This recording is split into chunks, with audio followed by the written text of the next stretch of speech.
श्री सच्चिदानंद सद्गुरु साईनाथ महाराज की जय। श्री सच्चिदानंद सद्गुरु भरद्वाज महाराज की जय। गुरुदेव दत्ता। श्री गणेशाय नमः। श्री सरस्वती नमः। श्री गुरुभ्यो नमः. சத்குரு ஷிரடி சாய்நாதரின் சன்னிதானத்தில் ஆச்சாரிய ஸ்ரீ கிரால பரத்வாஜ மாஸ்டர் அவர்களின் மேல்பார்வையில் எப்பொழுதும் நடந்து கொண்டிருக்கின்றது இந்த சத்சங்க மகாயஜ்ஞம். நாம் இறுதி கட்டத்துக்கு வந்து அடைந்துட்டோம். இது வரைக்கும் நாம் பார்த்தது என்ன? 24 குருகள் பத்தி பார்த்துட்டே வரோம். ஆனா 24 பேர் தானா அப்படின்னா இல்லை. நாம் காண முடிந்தால் இந்த சிருஷ்டி அனைத்தும் ஒரு குரு ரூபமாக நமக்கு காட்சி தரும், நமக்கு போதிச்சுட்டே இருக்கும். நமக்கு கத்துக்கணும் அப்படின்ற ஒரு சங்கல்பம் இருந்தால் ஒவ்வொரு பொருளும் ஒவ்வொரு நிகழ்வும் நமக்கு கத்து கொடுத்துட்டே இருக்கும். இப்ப விளக்க பாருங்க, அதை பார்த்து கூட நாம் கத்துக்க முடியும். விளக்கு ஏத்தின உடனே அந்த வெளிச்சம் நாலாபுறமும் வெளிச்சமாக இருக்கும். அந்த வெளிச்சத்தில் நாம் எந்த வேலையும் மிக கவனமாக செய்ய முடியும். அது ஒரு உதவியாக இருக்கும். அந்த வெளிச்சம் அனைவருக்கும் உதவியாக இருக்கும். அதே போல் நமக்குள் ஆன்மா என்ற ஒரு ஜோதி இருக்கும். அந்த ஜோதியின் வெளிச்சத்தில் நம்முடைய வாழ்க்கை அனைவருக்கும் ஒரு ஹெல்ப்ஃபுல்லாக இருக்கணும் என்று ஒரு சின்ன விஷயம் நாம் கத்துக்கிட்டாலே அந்த தீபம் நமக்கு ஒரு குருவாக தானே இருக்கும். அதுதான் சாய்நாதர் சொல்லியிருக்கார், இந்த சிருஷ்டி அனைத்தும் ஒரு குரு ரூபம் அப்படின்னு. இன்னைக்கு நான் பார்க்க போறது 5 குருக்கள். அதில் முதலாவதாக ஒரு இளம் பெண், செல்வி, கல்யாணமாகாத ஒரு இளம் வயது பெண். அந்த பெண்ணை பார்ப்பதற்காக ஆண் வீட்டிலிருந்து வருவாங்க. வர சமயத்தில் அந்த பெண்ணின் தாய் தந்தை கடைக்கு சென்றிருப்பாங்க. ஏன்னா அந்த காலத்துல எல்லாமே வீட்டுல ரெடியா இருக்காது, அதெல்லாம் வாங்குவதற்காக அவங்க சென்றிருப்பாங்க. வருவதற்கு கொஞ்சம் லேட் ஆயிடும். அதுக்குள்ள ஆண் வீட்டார் வந்துடுவாங்க. இந்த பெண் என்ன பண்ணுவாங்கன்னா, அவங்களுக்கு உபச்சாரங்கள் அப்படின்னா தண்ணி கொடுக்கறது அதெல்லாம் செஞ்சுட்டு உட்கார வச்சுட்டு, அந்த காலத்தில் ரெடியா இருக்காது இல்லையா, எப்ப நம்ம சமைக்கிறோமோ காலையில நெல்லை வந்து இடிப்பாங்க. சரி, அந்த நெல்லை இடிக்கிறதுக்காக இந்த பெண் என்ன செய்வாங்க அப்படின்னா, கையில நிறைய மண் வளையல் போட்டிருப்பாங்க. அந்த நெல் இடித்தால் எங்க சவுண்ட்ல அவங்க என்ன இப்ப பண்றாங்களே அப்படின்னு நினைக்க போறாங்க அப்படின்னு நினைச்சிட்டு அந்த பெண் என்ன பண்றாங்க அப்படின்னா, அந்த வளையல் எல்லாம் கலட்டிட்டு ஒவ்வொரு கையில ஒவ்வொரு வளையல் போட்டுட்டு நெல்லை இடிப்பாங்க. அந்த நிகழ்வை சன்னியாசி பார்ப்பார். வளையல் நிறைய இருந்துச்சுன்னா சவுண்ட் வந்துட்டே இருக்கும். ஆனா ஒரே ஒரு வளையல் இருந்தா சவுண்ட் வராது. அதே போல் 10 பேர் ஒரு இடத்தில் சேர்ந்தால் என்ன டிஸ்கஸ் பண்ணுவோம் நம்ம? தேவையில்லாத பேச்சு. அப்படின்னா பாலிடிக்ஸ் பத்தியோ இல்லைன்னா கிரிக்கெட் பத்தியோ சினிமா பத்தியோ பேச்சு இருக்கும். அது நமக்கு அதனால அந்த பேசுவதால ஏதாவது பயன் இருக்கா? இல்லை. இல்லைன்னா அடுத்தவங்களை பத்தி பேசுவோம், அவன் இப்படி பண்ணா அப்படி பண்ணான்னு. 10 பேர் சேர்ந்தா ஒரு ஸ்வீட்டா சசங்கத்தை வருவதற்கு முன்னாடி விஷயம். அந்த விஷயங்கள் நமக்கு நல்ல விஷயங்கள் பேசுவோமா, இல்ல இன்ட்ரெஸ்ட் இருக்காது. அதுவே தனிமையில் இருந்தா, நான் மட்டுமே இருந்தா, ஒருத்தரே இருந்தா என்ன பண்ணுவாரு, தனக்குள்ள தானே பேசுவார். இல்லைன்னா சங்கத்தில் கேட்ட விஷயங்களை மரணம் செய்வார். இல்லைன்னா பாராயணத்தில் படித்த விஷயங்களை பத்தி யோசிப்பா. கடவுளை பத்தி யோசிப்பா. கடவுள்னா ஞானம், அதை பத்தி யோசிச்சு. இதுதான் சாதனை என்று சொல்வாங்க. இந்த சாதனை தான் ஏகாந்தமாக செய்யணும் என்று அந்த இளம் பெண்ணை பார்த்து நான் கத்துக்கிட்டேன் அப்படின்னு சாது சொல்றாரு. பாபா சொல்லியிருக்காரு, 10 பேர் ஒரு இடத்துல சேர்ந்தால் சண்டை வரும் அப்படின்னு. ஒரு சாதகன் ஏகாந்தமாக தான் சாதனை செஞ்சுக்கணும். இங்க ஏகாந்தம் ஏகாந்தம் அப்படின்றோம். ஏகா அப்படின்னா ஏகா பிளஸ் அந்தம், அந்த ஒன்றை கூட அந்தம் அப்படின்னா அந்தம் செய்வது. நமக்கு ஏகாந்தம் அப்படின்னா தனிமை இல்ல, தனிமை அப்படின்னு தோணும். ஆனா தனிமை கிடையாது, ஒருமை. தனக்குள்ள தானு லயம், இணைந்து பேசுவது அப்படின்னா தனக்குள்ள தானே பேசுவது. இதுதான் ஏகாந்தம். அந்த ஒன்றை கூட அந்தம் செய்வாங்களாம். அப்படின்னா இருக்கிறது ஒரே ஒரு சைத்தன்யம் அப்படின்ற ஒரு பாவனை. இதுக்கு எக்ஸாம்பிள் சொல்லிக்கணும் அப்படின்னா, நாம் சிறு வயதில் செஞ்சிருப்போம். ஸ்லேட்ல ஆனா ஆவனா எழுதிருப்போம். அந்த ஆனா ஆனா ஆவனா எழுதி எழுதி எழுதி அந்த ஸ்லேட் ஃபுல்லா என்ன ஆகும், ஒயிட்டா ஆயிடும். ஆனாவும் தெரியாது, ஆவனாவும் தெரியாது. அந்த ஸ்லேட் ஃபுல்லா ஒயிட்டா இருக்குமே, அதுதான் ஏகாந்தம். அங்க ரூபம் இல்லை, பேரும் இல்லை, வெறும் வெள்ளையாக தெரியுது. அதுதான் சைத்தன்ய ரூபம். அப்படி நினைத்தால் நமக்கு ஆனந்தம் வரும். இதற்கு முன்பு நமக்கு ஒருத்தர் பத்தி ஒருத்தர் தெரியாது. ஆனா இந்த சத்சங்கத்துக்கு வந்ததுக்கு பிறகு நம்ம எப்படி இருக்கோம், அனைவரும் ஒரு குடும்பமாக இருக்கும். எங்கேயாவது ஒரு நம்ம குரூப்ல இருக்கிற ஒருத்தர், இந்த சத்சங்க குரூப்ல இருக்கிற யாரையாவது பார்த்தாலே நமக்கு எவ்வளவு சந்தோஷம், எவ்வளவு ஆனந்தம். அதுதான் ஒற்றுமை. அந்த ஆனந்தத்தை பெறுவதுதான் ஞானம். அப்படி இல்லாம நீ வேற நான் வேற அப்படின்றது அஞ்ஞானம். அதுக்கு சொல்லுவாங்க வசுதேக குடும்பம் அப்படின்னு. வசுதேக குடும்பம் அப்படின்னா இந்த பூமியில் அனைவரும் இந்த பூமியில் தான் பிறந்தோம். அப்படின்னா இந்த பூமியின் பிள்ளைகள் தான் நாம் அனைவரும் அப்படின்ற ஒரு பாவனை. இந்த பாவனை நாம் பிரிக்கிக் கொண்டால் பொறாமை, போட்டி எதுவுமே வராது, வெறுப்பு எதுவுமே வராது.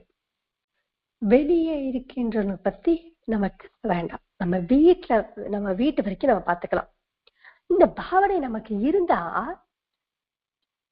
எதுக்கு வீட்டுல சண்டை வரும், ஆனந்தமாக தானே இருப்போம். ஒரு குடும்பம் அப்படின்னா கண்டிப்பா சண்டை வரும். ஆனா புரிதல் இருந்தா அது அந்த சண்டை பெருசாகாது. அந்த புரிதல் இல்லாததுனாலதான் வீட்டுல அம்மா பசங்களுக்கும், இல்லைன்னா அப்பா தன்னுடைய பிள்ளைகளுக்கும், அண்ணன் தம்பிக்குள்ள, அக்கா தங்கைக்குள்ள சண்டை வருது. இந்த புரிதல் இருந்த எல்லாரும் நம் மக்கள் தான், எல்லாரும் நம்முடைய குடும்பம் தான் என்று எண்ணம் இருக்கும்போது எதுக்கு சண்டை வரும், ஆனந்தம் தான் இருக்கும். சாய்நாதர் ஒரு லீலை சொல்லிருப்பார். ஒரு லீலை இருக்கு, சாயி திருவிளையாடல. அந்த ஆடு கதை முன்பிரிவையில் ரொம்ப ஒற்றுமையா இருந்த அண்ணன் தம்பி. ஆனா இந்த பிறவியில் அவங்க என்னவாக பிறந்தாங்க? ஆடு. எதனால பிறந்தாங்க அப்படின்னா சண்டை. இதனால அவங்க புரிதல் இல்லாத போதுதான் அந்த சண்டை வரும். நாம் இதை பார்த்து நம்ம சண்டை போட்டா மறுபிறவியில் இந்த ஆடாக பிறக்கணும். அப்படி பிறக்கும் போது அந்த சாய்நாதரின் சந்நிதி நமக்கு கிடைக்காது, நாம் தவறி விடுவோம் அப்படின்னு எண்ணம் வந்தாலே கண்டிப்பா நம்ம சண்டை போடுவோமா? யாரு கூடவாவது சண்டை போடுவோமா? அது புரியறதுதான் ஏகத்துவம். அந்த ஏகத்துவத்தை தான் சாது அந்த பெண்ணிடம் கற்றுக்கொண்டான். நெக்ஸ்ட் பாம்பு. பாம்பு ஒரு குருவா? எப்படிங்க அது ஒரு விஷ ஜந்து, அது எப்படி அப்படின்ற டவுட் நமக்கு வரலாம். சரி, அது விஷமாக இருந்தாலும் அந்த விஷம் எடுத்து மெடிசன் பண்ணி அந்த மெடிசனால் எத்தனை உயிர்கள் காப்பாத்திருக்காங்க அப்படின்னா அது ஒரு நல்ல விஷயம் தானே. பாம்பு எங்க வசிக்கும்? அதுக்கு தனியாக வீடு இருக்காது. யாரும் எறும்போ கரையான வச்ச வீட்டுல இது வாழும்.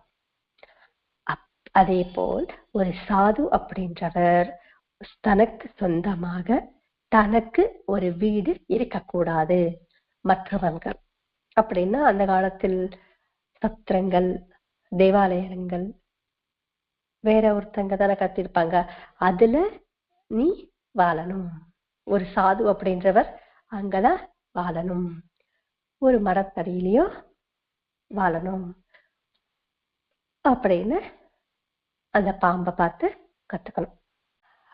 பாம்பு ஏதாவது ஒரு வேலை செய்யும் போது யாருக்கும் தெரியாம ரகசியமா செய்யும். அதே போல் ஒரு சாது அப்படின்றவர் தன்னுடைய சாதனையை யாருக்கும் தெரியாம ரகசியமா செய்யணும் என்பது நான் அதை பார்த்து கத்துக்கிட்டேன். இன்னைக்கு யாராவது கேட்டாங்கன்னு வச்சுக்கோங்க, இன்னைக்கு ஃபுல்லா என்னமா பண்ண அப்படின்னு, நான் நிறைய சொல்வேன். காலையில அன்னைக்கு மட்டும்தான் 4:30 மணிக்கோ 4 மணிக்கோ எழுந்திரிச்சிருப்பேன். அன்னைக்கு மட்டும்தான் சத்சங்கத்துல இருக்கிற விஷயங்கள் எழுதி வச்சுக்கிறதோ இல்லைன்னா பாட்டு பிராக்டிஸ் பண்றதோ செஞ்சிருப்பேன். ஏதோ ஒரு வருஷமா செய்யற மாதிரி ஒரு பில்டப் பண்ணிட்டு சொல்றேன். ஆனா இங்க என்ன சொல்றாங்க? அப்படி சொல்லக்கூடாது, நீ செய், ஆனா அத வெளிப்படுத்த கூடாது, அது ரகசியமாக செய்யணும் அப்படின்னு சொல்றாங்க. மாஸ்டர் சொல்லியிருக்க, நாம் சாதிக்கிற வரைக்கும் இந்த சமுதாயத்துக்கு தெரியப்படுத்தக்கூடாது. சாதித்த பிறகு மறுநொடி இந்த சமுதாயத்தை நாம் மறக்க கூடாது. எதற்காக சொன்னாரு அப்படின்னா, சயின்டிஸ்ட் எடுத்துக்கோங்க, அவங்க டிவி கண்டுபிடிச்சவங்க இருக்கட்டும், போன் கண்டுபிடிச்சவங்க இருக்கட்டும், என்ன பண்ணுவாங்கன்னா அவங்க செய்யறது நான் இது செய்யறேன்னு டப்பா அடிக்க மாட்டாங்க, அடிச்சுக்க மாட்டாங்க. அவங்க செஞ்சு அந்த பொருள் வெளியே வர வரைக்கும் அமைதியா இருப்பாங்க. அது சக்சஸ் ஆனது மறுநொடி இந்த சமுதாயத்துக்கு கொடுத்துருவாங்க. இப்ப பல்பு கண்டுபிடிச்சவர் இருக்காரா? இல்லை. ஆனா எத்தனை பேர் அதை பயன்படுத்துறாங்க?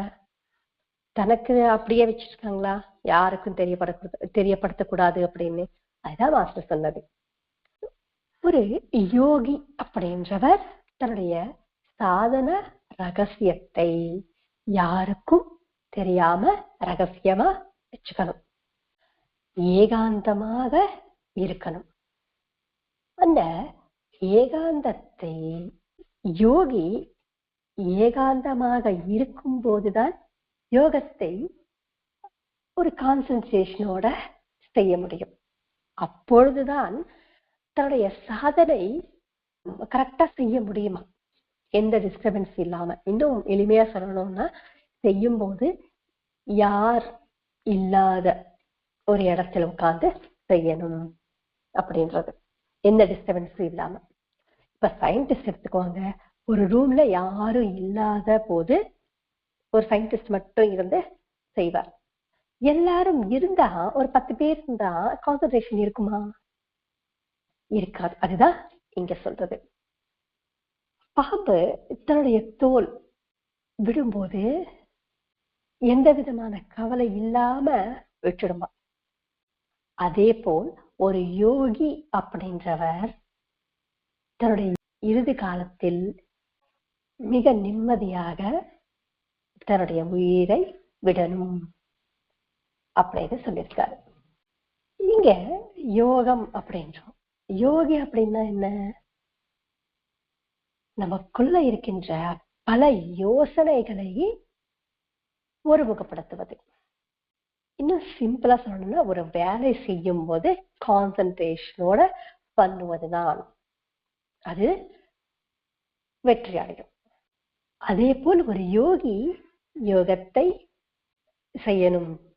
நமக்கு பெரிய பெரிய வார்த்தை புரியாதுன்றதுனால, ஒரு வேலை செய்யும் போது கான்சன்ட்ரேஷனோட பண்ணா அது கண்டிப்பா வெற்றி அடையும். இதுக்கு ஒரு எக்ஸாம்பிள் சொல்லிக்கணும் அப்படின்னா, நம்ம பூத கண்ணாடி வச்சிருப்போம் சின்ன வயசுல. அது வெயில்ல வச்சோம்னா, கீழே பேப்பரை வச்சோம்னா என்ன ஆகும்? அந்த சன்ரைஸ் அதுல பட்டு, அந்த எப்படி சொல்லணும் அப்படின்னா, அந்த கண்ணாடி ஃபுல்லா சன்ரைஸ் படம். அது எல்லாமே ஒரு இடத்தில் உருவகப்படுத்தி அந்த ரிஃப்ளெக்ஷன் பேப்பர் மேல படும் போது பேப்பர் சுடும். அதுதான் ஒரு நிலைப்படுத்துவது. இதே போல் ஒரு யோகி கான்சன்ட்ரேஷனோட தன்னுடைய யோகத்தை செஞ்சு தன்னுடைய தேகத்தை தனக்கு தானே நிம்மதியாக விட்டணும், எந்த விதமான கவலை இல்லாம விடணும் அப்படின்னு சொல்லியிருக்காரு. ஒரு பழம், தோசை பழமோ எந்த பழமாக இருக்கட்டும், அந்த செடியில் இருக்கிற வரைக்கும் நல்லா இருக்கும். தனக்கு தானே வந்தா, இப்ப மாம்பழ சீசன், மாம்பழம் அந்த மரத்திலேயே படுத்தா எவ்வளவு டேஸ்டா இருக்கும். நம்ம முன்னாடியே அதை பறிச்சுட்டு எவ்வளவுதான் நம்ம அது பழுக்க வச்சாலும் அது அவ்வளவா டேஸ்ட் இருக்காது. அது பழுக்கிற வரைக்கும் மரத்தோடு இருக்கணும், அப்பதான் அதுக்கு டேஸ்ட் வரும். நீ உன்னுடைய மரணத்தை அமிர்தமாக்கணும் அப்படின்றாங்க. ஒரு ஸ்லோகம் இருக்கு இல்லையா? அசதோமா சத்கமய தமசோமா ஜோதிர்கமய மிருத்யோர்மா அமிர்தங்கமய. உன்னுடைய மிருத்யுவை நீ அமிர்தமாக்கிக்கோ. அமிர்தம் என்றால் நம் குடிக்கின்ற ஒரு பதார்த்தம் கிடையாது. மிருதம் என்றால் அழியக்கூடியது, அமிர்தம் என்றால் அழிவில்லாதது, சாஸ்வதமாக இருப்பது. உன்னுடைய வாழ்க்கையை நீ அந்த மாதிரி சாஸ்வதமாக்கிக்கோ. தேகம் இல்லாவிட்டாலும் உன்னுடைய வாழ்க்கை, உன்னுடைய பேர் நிரந்தரமாக எப்பொழுதுமே சாஸ்வதமாக இருக்கணும். நம்ம சொல்லுவோம் இல்லையா, அவர் செஞ்ச வேலைப்பா, எவ்வளோ வேலை செஞ்சாலும் இவ்வளோ பெர்ஃபெக்டா செஞ்சார் அப்படின்னு. ஒரு வேலை செஞ்சாலும் அவர் மிக பெர்ஃபெக்டா செஞ்சார், அந்த வேலை அப்படியே சாஸ்வதமாக இருக்குப்பா அப்படின்னு. அதுக்கு எக்ஸாம்பிள் எத்தனை பேர் இருக்காங்க. விவேகானந்தர், சர்தார் வல்லபாய் பட்டேல், அப்துல் கலாம், ஜான்சி லட்சுமிபாய், சிவாஜி, எத்தனை பேர். மாஸ்டர் அவர்கள் செஞ்ச ஒவ்வொரு வேலை எவ்வளவு சாஸ்வதமாக இருக்கு. இவர்கள் யாருமே தேகம் இல்லை, ஆனால் அவர்களின் பேர் சாஸ்வதமாக இருக்கு. அதுதான் அமிர்தம் என்றது. இங்க ரூபம் இல்லை, ஆனால் அவர்களின் பேர் அனைவரின் உள்ளத்தில் நிலையாக இருக்கு. இதுதான் யோகி செய்ய வேண்டிய வேலை. மூன்றாவது சிலந்தி. சிலந்தி என்ன பண்ணுவோம் அப்படின்னா, கூடு கட்டுமா. கூடு கட்டிட்டு மறுபடியும் அது சாப்பிடுமா. நம்ம பார்த்ததில்ல, டிஸ்கவரி சேனல்ல பார்த்தா தெரியும். அப்படின்னா இந்த சிருஷ்டியில் வர எல்லாமே மறுபடியும் அந்த சிருஷ்டிக்குள்ளதான் போக வேண்டும். ஒரு பதார்த்தம் வரும், இந்த சிருஷ்டியிலிருந்து வெளியே வரும், மறுபடியும் சிருஷ்டிக்குள்ளேயே ஐக்கியமாயிடணும். அண்ட பிண்ட பிரம்மாண்டங்கள் அப்படின்னு சொல்லுவோம். அண்டம் என்றால் இந்த பூமியில் நின்று வருது, பிண்டம் என்றால் நமக்குள்ள கலந்துரும்.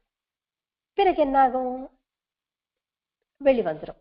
நம்ம சாப்பிடுறோம், சாப்பாடு எங்கிருந்து வருது, பூமியிலிருந்து வருது, சாப்பிடுறோம், நமக்குள்ள போயிடுறது, அதுக்கப்புறம் வெளியே வந்துடுது. இதுதான் அண்ட பிண்ட பிரம்மாண்டங்கள். இந்த பூமியில் வருகின்ற அனைத்தும், அது ஆகாரம், தங்கம், நீர், அது என்னவாக இருந்தாலும் கடைசியில் எங்க போய் சேரணும், இந்த பூமிக்குள்ளதான் அழியணும், பூமிக்குள்ளதான் கலந்துடணும். அதே போல் இந்த தேகமும் இந்த பூமியில் இருந்தா வருது, ஒரு ரூபம் வந்தது, பிறகு கடைசியில் இந்த பூமிக்குள்ளதான் ஐக்கியமாயிடணும். அந்த சிலந்தியை பார்த்தால் நமக்கு என்ன தோணுது, நாம் எங்கிருந்து வந்தோமோ அங்கேதான் நாம் ஐக்கியமாயிடணும். நடுவில் இருக்கின்றதான் இந்த வாழ்க்கை ஒரு நாடகம். ஜனனம் மரணம் நடுவில் இருக்கிறது தான் நாடகம், இந்த வாழ்க்கை. இதை ஞாபகத்தில் இருந்தால் நம்முடைய வாழ்க்கையை முழுமை ஆக்கிப்போம். ஆனா நம்ம என்ன பண்றோம் அப்படின்னா, நம்முடைய எதிர்காலத்தை நிர்ணயிக்கிறது எது அப்படின்னா நம்முடைய நிகழ்காலம். நம்முடைய நிகழ்காலம்தான் எதிர்காலத்தை நிர்ணயிக்கும். இப்ப நான் என்ன வேலை செய்யறவனோ அதன் பலன்தான் எதிர்காலம். இப்ப ஒரு விதை போட்டால் அதன் பலன் தானே வரும். மாக்கனி நட்டு வச்சா மாம்பழம் வரும். நான் மாம்பழம் மாக்கனி நட்டாம வேப்பமரம் அந்த அந்த விதையை விதைச்சால் என்ன வரும், வேப்பமரம் தான் வரும். அதுதான் நிகழ்காலம் எதிர்காலம்.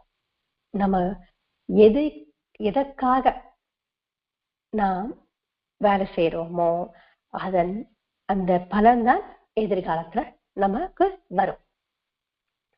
அப்படின்னா நான் இப்ப என்ன செய்யணும், நிகழ்காலத்தில் நாம் என்ன செய்யணும் அப்படின்னா, கடந்த காலத்தை பத்தி யோசிக்க கூடாது. நடந்துருச்சு, அதில் என்ன மாற்ற முடியாது, அதற்கு கவலைப்படாம இப்ப நான் என்ன செய்யணும் அப்படின்ற யோசிச்சு இப்ப நான் அந்த வேலை ஸ்ரத்தையோடு மிக கவனமாக செஞ்சேன்னா அதன் பலன் எதிர்காலத்துல வருமா வராத. இப்ப சத்சங்கம் சொல்றேன், இப்ப சத்சங்கம் சொல்றது பலன் அதுக்கு அடுத்து வரும், வராம இருக்காது. இந்த நேரத்தில் நான் சத்சங்கம் சொல்வதனால் வந்த பலன் எனக்கு எதிர்காலத்தில் வரும். நீங்க கான்ஃபரன்ஸ்ல கேட்டுட்டு இருக்கீங்க, நேத்து நினைச்சிருப்பீங்கல்ல நாளைக்கு நாம பிரசங்கம் கேட்கணும், அந்த யோசனையின் பலன் தான் இப்ப நீங்க கேட்கறது. இதன் பலன் நெக்ஸ்ட் வரும். இது ஃபுல்லா 40 நிமிஷம் நமக்கு ஏறாம இருக்கலாம், ஃபுல் கண்டென்ட் நமக்கு ஏறாம இருக்கலாம்.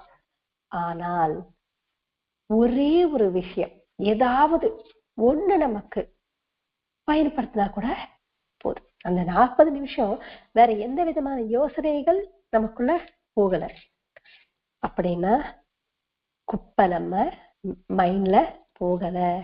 இதன் பலன் கண்டிப்பா நமக்கு எதிர்காலத்தில் வரும். நாம் செய்கின்ற யோசனைகள் பாவனைகள் உள்ள சம்ஸ்காரமாக உருவாகும். அது நல்லதாக இருந்தாலும் கெட்டதாக இருந்தாலும் அதன்படிதான் என்னுடைய நடத்தை, பேச்சு, என்னுடைய பார்வை எல்லாமே இருக்கும். என்னுடைய தேகம் இல்லாவிட்டாலும் இந்த சம்ஸ்காரம் எனக்குள்ள அந்தர்கதமாக அப்படியே இருக்கும். நாம் செய்கின்ற எந்த வேலையாக இருந்தாலும் சரி, அது நல்லதாக இருந்தாலும் நல்லதாக வெளியே வரும், கெட்டதாக இருந்தா கெட்டதாக வெளியே வரும். அப்படின்னா என்னுடைய யோசனைகள் எதை நோக்கி இருக்கணும்? நல்லதை நோக்கிதான் இருக்கணும். நல்லதை நோக்கி இருக்கிறதுனாலதான் இந்த சத்சங்கம் என்னால சொல்ல முடியுது. அவர் சொல்ல வைக்கிறாரு. இல்லைன்னா எனக்கு கெட்டது இருந்தா இந்த சமயத்துல என்ன பண்ணுவேன்? அடுத்தவங்களுக்கு போன் பண்ணி அவங்களுடைய நேரத்தை வீணாக்குவேன். அதனால ஏதாவது பலன் இருக்கா? இல்லை. அதனால நான் என்ன பண்ணணும்? நல்லதை பெருகிக்கணும். அப்படி நல்லதை பெருகிக் கொண்டே இருந்தால் என்னுடைய இறுதி காலத்தில் எனக்கு அந்தர்கதமாக இருக்கின்ற அகத்தில் புறத்தில் அப்படின்னு சொல்லுவோம். அகத்தில் அப்படியே ஸ்டோர் ஆயிடும். அந்த ஸ்டோர் ஆனது என்னுடைய கடைசி காலத்தில் எனக்கு வெளியே வரும். பகவத்கீதை சொன்னாரே கிருஷ்ணர், இறுதி காலத்தில் எதை நோக்கி நீ யோசனை செய்கிறாயோ அதன்படிதான் உன்னுடைய பிறவி இருக்கும் அப்படின்னு. அந்த சம்ஸ்காரம் எப்படி இருக்குமோ அதே போல அடுத்த பிறவி நமக்கு இருக்கும். அந்த பிரார்த்தனை செய்வாங்க. இதுக்கு அவரின் சம்ஸ்காரம் எதுவாக இருக்கோ அதுதான் அவ பிடிப்பான். நிறைய வச்சிருப்பாங்க. ஒரு 7th month 8th monthல பண்ணுவாங்க. எல்லாமே பென்னு, பேப்பரு, காசு, நகை, பணம், டாக்டர் ஏதாவது அந்த மாதிரி நிறைய டூல்ஸ் எல்லாம் இருக்கும். புக்கு. அதன் சம்ஸ்காரம் எப்படி இருக்கோ அது நோக்கிதான் அவன் போயிட்டு அது பிடிச்சிருப்பான். நான் சொல்லுவேன் இல்லையா, இவன் எதிர்காலத்தில் இந்த மாதிரி ஆவான், இவ பெண்ணை பிடிச்சான்னா இவ பெரிய ரைட்டரா வர முடியும், இல்லைன்னா டீச்சரா வர முடியும் அப்படின்னு. அதனால்தான் இந்த சம்ஸ்காரத்தை நான் பெருகி கொண்டால் என்னோட இறுதி காலத்தில் அதுவாக எனக்கு வரும். இது ஜகத்து முழுக்க ஒரு பிரம்மமாக தோணினாலும் பிரம்ம ஞானம் அடைந்தவருக்கு மட்டும் ஒரு வாசனாமயமாக தான் இருக்குமா. வாசனாமயம் அப்படின்னா இதுக்கு என்ன சொல்லிக்கலாம் அப்படின்னா, ஊறுகாய் சொல்லிக்கலாம். ஊறுகாய் நமக்கு சொன்ன உடனே, அந்த ஊறுகாய் அப்படின்னு சொன்ன உடனே எச்சி ஊறும் நாக்குல. அதுதான் அது. எப்படி வாசனாமயம் அப்படின்னா, ஒரு டப்பால போட்டு வச்சிருக்கோம். நம்ம வெயில் காலத்தில் தக்காளி ஊறுகாய் பண்ணி ஒரு பிளாஸ்டிக் டப்பால போட்டு வச்சிருப்போம். 1 மாசம் 2 மாசத்துல அது காலி ஆயிடும். காலி ஆனதுக்கு அப்புறம் நம்ம அது நல்லா சோப்பு போட்டு தேய்ச்சாலும் அதுல இருந்து ஸ்மெல்லு போகவே போகாது. 2 மாசம் ஒரு டப்பால ஸ்டோர் பண்ண ஊறுகாய்க்கே அந்த டப்பா ஸ்மெல் போகல. அப்படின்னா ஒவ்வொருவருக்கும் எவ்வளவு வயசு இருக்கு? எனக்கு 47. அப்படின்னா இந்த 47 இயர்ஸ்ல எவ்வளோ அழுக்கு என்கிட்ட இருக்கு. அதெல்லாம் போகணும்னா எவ்வளோ கஷ்டப்படணும். அந்த கஷ்டத்தை நான் இப்ப செஞ்சா நிகழ்காலத்தில் எதிர்காலத்தில் எனக்கு அந்த பலன் வரும். என்னால முடியாது அப்படின்னு கையை தூக்கிட்டா ஒன்னும் வராது. இதை நம்ம தெரிஞ்சுக்கிறோம் இல்லையா? இதுதான் ஞானம். இந்த ஞானம் தெரிஞ்சுக்கிறவங்க என்ன பண்ணுவாங்கன்னா, அந்த சம்ஸ்காரத்தை அந்த கெட்ட விஷயங்களோட அவ இருக்க மாட்டான். தெரியலன்னா அப்படியே இருக்க வேண்டியதான். இந்த வாழ்க்கையை நாம் முழுமையாக்கிக்கணும். ஏன்னா வாழ்றதும் பிறப்பதும் இறப்பதும் இப்படியே இருந்தா போர் அடிக்காது. டெய்லி நம்ம இட்லி சாப்பிடுவோமா? போர் அடிச்சிடும். அப்படின்னா பிறப்பதும் இறப்பதும் இது ஒரு சைக்கிள் மாதிரி இருந்தா நமக்கு வெறுப்பு வராது. இதுல இருந்து வெளிய வரணும் அப்படின்றது தெரிஞ்சுக்கிறதா ஞானம். அப்படி தெரிஞ்சுக்கிட்டா இந்த லௌகீகமான விஷயங்களில் அவர் சிக்க மாட்டார். அந்த மாய வலையில் அவர் சிக்க மாட்டார். இதுதான் சிறந்தியிலிருந்து அவர் கற்றுக்கொண்டது. நெக்ஸ்ட் வண்டு, 4வது வண்டு. வண்டு என்ன பண்ணும்? ஒரு தன்னுடைய சின்ன பூச்சி எடுத்து வந்து தன்னோட கூட்டுல வச்சு வெளியே ஜூம்காரம் பண்ணிட்டே இருக்கும், ஒரு சவுண்ட் பண்ணிட்டே இருக்கும். அந்த சவுண்ட் பண்ணிட்டே இருக்கும்போது அந்த கூண்டுல இருக்கின்ற அந்த புழு என்ன ஆகும் அப்படின்னா அதை கேட்டு கேட்டு கேட்டு கேட்டு அது கூட வண்டாக மாறிடும். நம்ம வீட்டுல சண்டை போட்டுட்டே இருந்தோம்னா பெரியவங்க ஒரு பயத்தோடு தான் இருப்பாங்க. அந்த ரிஃப்ளெக்ஷன், அந்த தாக்கம் அந்த பசங்கள் மேல் இருக்கும், பார்த்தா தெரியும். அதனாலதான் பிரெக்னெண்டா இருக்கும்போது நல்ல விஷயங்கள் கேட்கணும், நல்ல விஷயங்கள் பேசணும், நல்ல சாங்ஸ் கேட்கணும், கடவுளை நோக்கி கடவுள் பத்தி பேசணும், கடவுள் புக்ஸ் படிக்கணும் அப்படின்னு சொல்றது. அதே போல ஒரு உண்மையான சீடர் என்ன பண்ணணும் அப்படின்னா தன்னுடைய குருவை எப்பொழுதுமே தியானித்தால் தான் ஒரு குருவாக மாறுவாராம். அந்த நிலையை அவர் அடைவார். யாரு? சீடர் கிடையாது, ஒரு உண்மையான நல்ல சச்சிஷ்யன் அப்படின்னு சொல்லியிருக்காங்க. சான்றால் நல்ல, வெறும் சீடர் சொல்லவே இல்லை. பாபா சொல்லியிருக்காரு, நான் என்னுடைய குருவை தியானித்ததனால் எனக்கு குரு நிலை எனக்கு வந்தது அப்படின்னு. ஆகையால் தான் வண்டு ஒரு குரு. அப்படி நம்ம எதை கேட்கணும்? நல்ல விஷயங்கள், நல்ல யோசனைகள். நம்ம சின்ன பசங்களுக்கு சொல்வோம், நம்ம பசங்களுக்கு, வீட்டுல இருக்கிற பசங்களுக்கு சொல்வோம், நல்ல பசங்களோட பேரு அப்படின்னு, நல்லா படிக்கிற பசங்களோட ஃப்ரெண்ட்ஷிப் பண்ணு. என்னன்னா நம்ம குழந்தை ஒரு டைம் வேஸ்ட் பண்ற மாதிரி இருந்தா கூட என்னுடைய ஃப்ரெண்ட் நல்லா படிக்கிற பசங்களா இருந்தாங்கன்னா, ஐயோ அவன் 4 மணி நேரம் படிக்கிறானே, நம்ம 1 மணி நேரமாவது உட்கார்ந்து படிக்கலாமே அப்படிங்கிற ஒரு எண்ணம் வரும். அதனால்தான் நல்லதை கேட்கணும். சஜ்ஜன சாங்கத்தியம் அப்படின்னுவாங்க. பாபா சரித்திரத்தில் ஒரு லைன் இருக்கு, சஜ்ஜன சாங்கத்தியம் நமக்கு தெரியாமலேயே நமக்குள்ள நல்ல மாற்றத்தை தருமா. அதுவும் நமக்கு தெரியாமலேயே அப்படின்னு சொல்றாங்க. நமக்கு தெரியாமலேயே அப்படின்னா அது நல்லது கெட்டது நமக்கு தெரியாது. ஆனா அவங்களின் சாங்கத்தியத்தில் இருந்தால் கண்டிப்பா நாம் நல்லவர்களாக மாறுவோம். நம்முடைய பேச்சு நல்லதாக இருக்கும், நம்முடைய செயல் நல்லதாகவே இருக்கும், நாம் செய்கின்ற காரியங்கள் நல்லதாக இருக்கும். அப்படின்றப்ப என்னுடைய சம்ஸ்காரம் மிக உன்னதமாக இருக்கும். இதைதான் நான் அந்த வந்திருந்து கத்துக்கிட்டேன் அப்படின்றது. லாஸ்ட் ஜலம். ஜலம் எதற்கு ஜலம் அப்படின்றாங்க? உயிர் வாழணும் அப்படின்ற அடிப்படை தேவை நீர்தான். நாராயணா என்போம், நாரா என்றாலே ஜலம்தான். அந்த நீரில் இருக்கிறதுனால்தான் விஷ்ணுவை நாராயணா என்று நாம் கூப்பிடுறோம். விஷ்ணு யார்? ஸ்திதிகர்த்தா. அப்படின்னா ஸ்திதிகர்த்தா என்ன பண்ணுவாரு? நம்முடைய உயிரை காப்பாற்றுவார். அதே போல் நீர் நம்முடைய உயிரை காப்பாற்றும். ரோட்ல போயிட்டே இருக்கும் போது ஒருத்தர் மயங்கி கீழே விழுந்துட்டாங்கன்னு வச்சுக்கோங்க, என்ன பண்ணுவாங்க?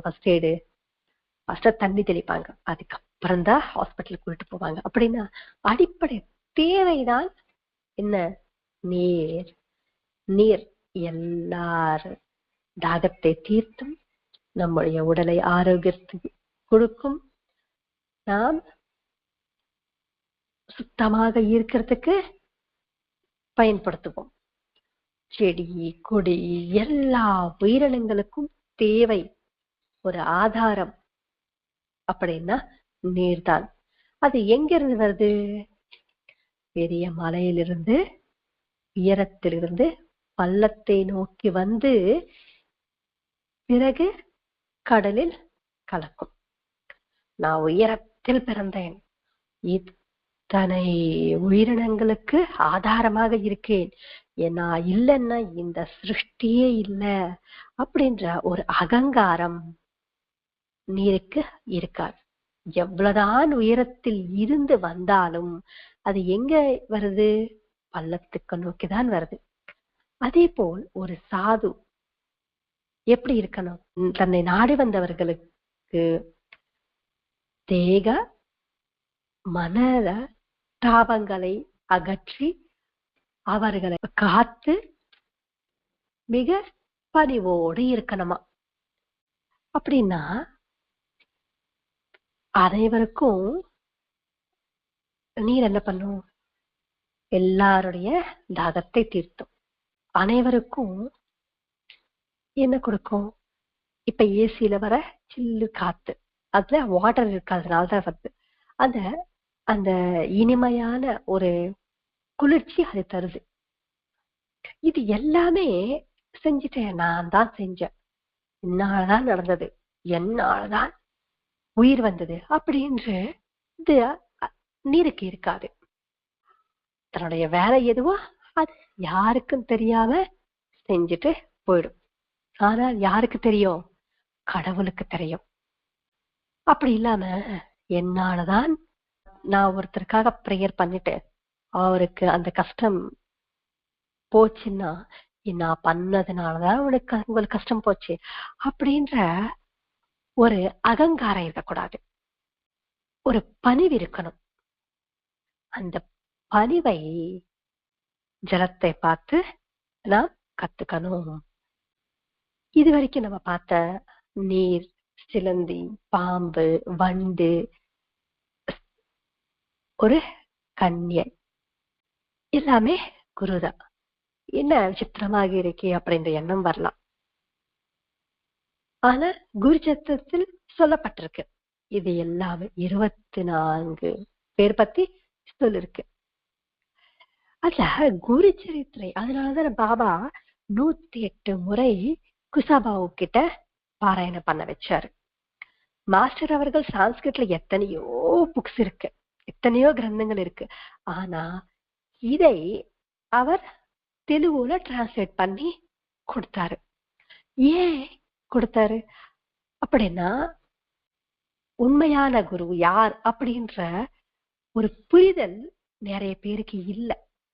அதனாலதான் மாஸ்டர் இது கொடுத்திருக்காரு. இந்த குரு சரித்திரத்தை படிச்சாவது நீங்க உண்மையான குரு தெரிஞ்சுக்கோங்க அப்படின்றதுக்காக. ஆனா சில பேர் என்ன சொல்றாங்க அப்படின்னா குரு சரித்திரம் ரொம்ப ஆச்சார நிஷ்டையோடு இருக்கிறவங்களுக்கு மட்டும்தான், நம்ம போல் குருஹஸ்தருக்கு கிடையாது அப்படின்ற ஒதுக்கிடுறாங்க. இதில் சொன்ன விஷயங்கள் சாது சன்னியாசி ரொம்ப நிஷ்டையாக இருக்கிறவங்களுக்கு மட்டும்தானே அப்படின்னா இல்லை. நம்மை போல் சாதனை கூட வேண்டாம். நம்ம இதில் சொன்ன விஷயங்கள் எதுவுமே ஃபாலோ பண்ண முடியாதா? 100 சொல்லிருக்காங்க அப்படின்னா அதில் 2 விஷயங்கள் கூட நம்மளால ஃபாலோ பண்ண முடியாதா? அதுதான் மாஸ்டர் அவர்கள் சொன்னார், உனக்கு என்ன ஃபாலோ பண்ண முடியுமோ அது செஞ்சா போதும். அப்படி தெரிஞ்சுக்கிட்டா எங்கேயோ குரு இருக்கார் அப்படி ஒரு போலி குரு கிட்ட தேடி போயிட்டு அவர் பாத பூஜை பண்ணிட்டு அந்த தனிய தலையில தெளிச்சுக்க மாட்டோம். உண்மையாக குருத்தன்மையை தெரிஞ்சுக்கணும் அப்படின்ற எண்ணம் இருந்தால் கண்டிப்பா அந்த குருவோடு நாம் சங்கமிக்கணும் அப்படின்ற எண்ணம் இருந்தா உண்மையாக ஒரு உருவத்தை பத்தி யோசிக்க மாட்டோம். இந்த சிருஷ்டி முழுக்க ஒரு குரு ரூபமாக நாம் பார்ப்போம். அவதூத 24 பேரை பத்தி தான் சொல்லியிருக்காங்க. ஆனால் வெங்கடேஷ் சுவாமி ஆகட்டும், பாபாவாகட்டும் இந்த சிருஷ்டி முழுக்க ஒரு குரு ரூபம் என்று சொல்லியிருக்காங்க. வெங்கடேஷ் சுவாமி என்ன சொன்னாரு? அனைத்து ஜீவிகளிலும் வெங்கையா இருக்கார் அப்படின்னு எழுதி வச்சுக்கோ அப்படின்னார். பார் அப்படின்னு சொல்லல, ஜீவிகளும் வெங்கையா இருக்கார் பார் அப்படின்னு சொல்லல, எழுதி வச்சுக்கோ என்றார். எழுதி வச்சுக்கோ என்ன, அந்த எழுத்து சிலாசாசனம் சாஸ்வதமாக இருக்கும். ஆனா பேச்சு விடிஞ்சா போச்சு. வெங்கடேசாமி அனைத்து உயிரினங்களிலும் நான் இருக்கேன் என்ற சொல்லும் போது நாம் அதை பார்ப்பதற்காக முயற்சி பண்ணுவோமா இல்லையா? இங்க யார சொல்லிருக்காங்க? சாதகன், ஒரு சாதகன் அப்படின்றவர். சாதகன் அப்படின்ற நிரந்தரமாக சாஸ்வதமான ஆனந்தத்தை அடையணும், மன நிறைவு வேணும், அசாந்தி எனக்கு வேண்டாம், சாந்தி வேண்டும் என்று யார் நினைக்கிறாங்களோ அவங்க இவங்க எல்லாம் இது ஃபாலோ பண்ணுவாங்க. வெங்கடேஸ்வாமி சொன்னதும் இல்லைன்னா பாபா சொன்னதும். ஏனோ தானோ அப்படின்றவர் எனக்கு என்ன இது எல்லாமே வேணாம் அப்படின்னா இருக்கலாம். ஒரு செடி கொடி, ஒரு பூனை, நாய், அது என்ன பண்ணும்? கானா பீனா சோனா. இப்படி இருந்தா அவர் ஒன்னும் சொல்ல மாட்டாரு. அவருக்கு ஒரு பிரச்சனையும் இல்லை. ஆனா நம்மளே ஒரு பழமொழி சொல்வோம். என்ன சொல்வோம்? நான் செஞ்சது நமக்கு அப்படின்னு. அப்படின்னா இந்த வாழ்க்கையை முழுமையாக்கிக்க வேண்டாமா? முழுமையாக்கிக்கணும் அப்படின்றவங்க பாபா சொன்னது இல்லைன்னா வெங்கடேஸ்வாமி சொன்னதோ ஃபாலோ பண்ணுவாங்க. இல்லைன்னா எந்த காத்துக்கு அடிச்சா அப்படியே போக வேண்டியதுதான். வெங்கடேஸ்வாமி சொன்னது போல் எல்லா உயிரினங்களும் நான் இருக்கேன் என்று நாம் நினைக்கும் போது நாம் வலு தவற மாட்டோம். ஒவ்வொரு நிகழ்வும் ஒவ்வொரு பொருளும் நமக்கு குருவாக காட்சி தரும். அந்த பாவனை நமக்கு வரணும் அப்படின்றதுக்காக தான் மகான்களின் சரித்திரம். சாய்நாதர் சொல்லியிருக்கார், எல்லாம் நான், எல்லாமாகவும் நான், நீ காண்பதனைத்தும் நான்.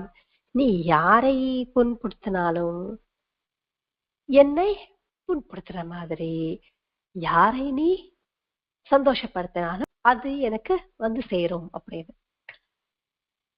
இங்க புண்படுத்தினா அப்படின்னா யாரையும் அடிக்க கூடாது, யாரையும் காயப்படுத்தக்கூடாது அப்படின்னு நினைக்கிறோம். ஆனா அது இல்லை. நம்முடைய பேச்சால கூட, நம்முடைய செயல்களால கூட அடுத்தவங்கள மனச காயப்படுத்தக்கூடாது. அதுவும் ஒரு ஹிம்சை. இது சொன்ன அவதூறு சொன்ன 24 பேர் பத்தி நமக்கு நம்ம மைண்ட்ல ஏறாம இருக்கலாம். ஆனா மிக எளிமையாக சொன்ன வெங்கடேஸ்வாமி ஆகட்டும், சாய்நாதர் ஆகட்டும், நம்ம உள்வாங்கிக்க முடிந்தால், நம்ம ஃபாலோ பண்ண முடிஞ்சா இந்த பிறவிக்கு அது போதும். இன்னியோட இந்த குரு சரித்திர பரிசமாப்தி அடைந்தது.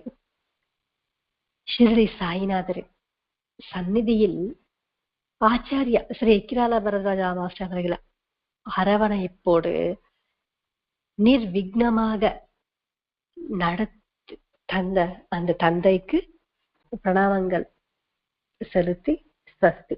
ஸ்ரீ சச்சிதானந்த சத்குரு சாய்நாத் மகாராஜ் கீ ஜெய். ஸ்ரீ சச்சிதானந்த சத்குரு பரத்வாஜ் மகாராஜ் கீ ஜெய். குருதேவ தத்தா.